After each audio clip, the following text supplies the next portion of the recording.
முன்னாள் துணை ராணுவப்படைகளின் நலசங்கம் தமிழ்நாடு சார்பாக நான் மாநில தலைவர் எஸ்.கே. சீனிவாசன், என்னுடன் இணைந்து பாஸ்கரன், ராஜேந்திரன் மற்றும் மகளிரணி தலைவி கோமதி காந்திமதி இன்று பிரஸ் கிளப் மீட்டிங்கில் முக்கிய விஷயங்கள், கோரிக்கைகள் முன்வைத்து ஊடகங்களுக்கு நாங்கள் சொல்ல கடமைப்பட்டிருக்கின்றோம்.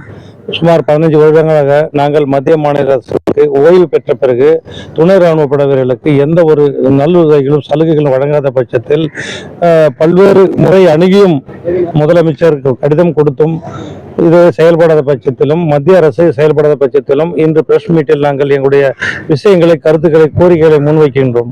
அதாவது துணை ராணுவ வீரர்களுக்கு ஒரு நல வாரியம் உருவாக்கி தரப்பட வேண்டும். துணை ராணுவ வீரர்களுக்கு எக்ஸ்-சர்வீஸ்மேன் என்ற ஒரு அந்தஸ்து வழங்கப்பட வேண்டும். மாவட்டங்கள் தோறும் கேண்டீன் வசதி செய்து தரப்பட வேண்டும். மாவட்டங்கள் தோறும் குடிசை மாற்று வாரியத்தில் இடஒதுக்கீடு தரப்பட வேண்டும். மாவட்ட கலெக்டர் குறைத்திருக்கும் நாளில் துணை ராணுவ படைகளும் வரவைத்து குறைகள் நிவர்த்தி செய்திட தமிழக அரசு ஆணை பிறப்பிக்கப்பட வேண்டும்.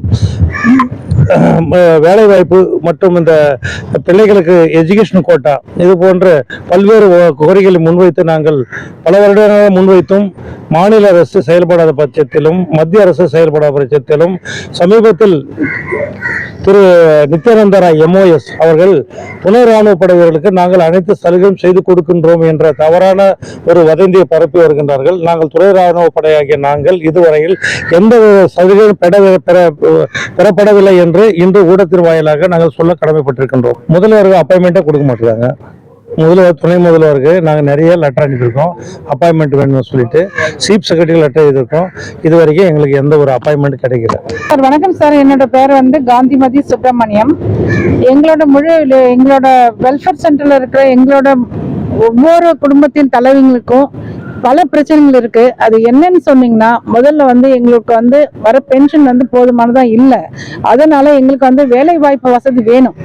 எங்க பிள்ளைங்களுக்கு நாங்க படிக்கிறதுக்கு மற்ற வசதிகள் செய்து கொடுக்கறதுக்கு எங்களுக்கு வேலை வாய்ப்பு வெரி முக்கியமா இருக்கு. ரெண்டாவது எங்களுக்கு பிள்ளைங்க படிக்கும் போது அவங்களுக்கு எஜுகேஷன் கன்ஸ்ட்ரக்ஷன் எங்களுக்கு கண்டிப்பா வேணும். எங்களோட பிள்ளைங்க காலேஜுக்கு போறவங்களா இருக்காங்க, ஸ்கூலுக்கு போறவங்களா இருக்காங்க, வேலை இல்லாமலும் இருக்காங்க. எங்க பிள்ளைங்களுக்கும் ஒரு கவர்மெண்ட் கோட்டால ஒரு வேலை வேணும். அல்லது நாங்க இங்க வாடகை வீட்டுல நிறைய பேர் இருக்கோம். எங்களால் வாடகை கொடுத்து இருக்க முடியல. எங்களுக்காக கவர்மெண்ட் ஒரு வேலை கொடுக்குற மாதிரி, அதே மாதிரி எங்களுக்கு வீட்டு வசதி வேணும் சார். சொந்த வீடு எங்களுக்கு வேணும். வேணும்.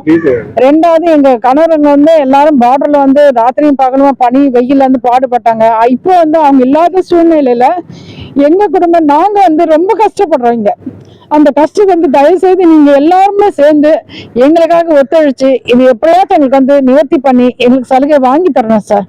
அதுதான் எங்களோட முழு கொண்டு போய் எங்களுடைய கோரிக்கைகளை கேட்கிறோம். நீங்க 1.5 லட்சம் பேர் இருக்கோம் தமிழ்நாட்டுல. 1.5 லட்சம் பேருடைய ஓட்டு கூட பாருங்க எந்த லெவல்ல வர்றன்னு சொல்லிட்டு, நாங்க இத்தனை ஃபேமிலி மெம்பர்ஸ் இல்லாம ஒன்லி மெம்பர்ஸே 1.5 லட்சம் பேருக்கும் துணை ராணுவ படை வீரர்கள். நாங்களும் ஒரு ஓட்டுரிமை உள்ளவர்கள் தான். எங்களுக்கு யாருமே செயல்பட பட்சத்தில் நாங்கள் ரொம்ப யோசிச்சுட்டு இருக்கோம். ரொம்ப கஷ்டமா இருக்கு எங்களுக்கு.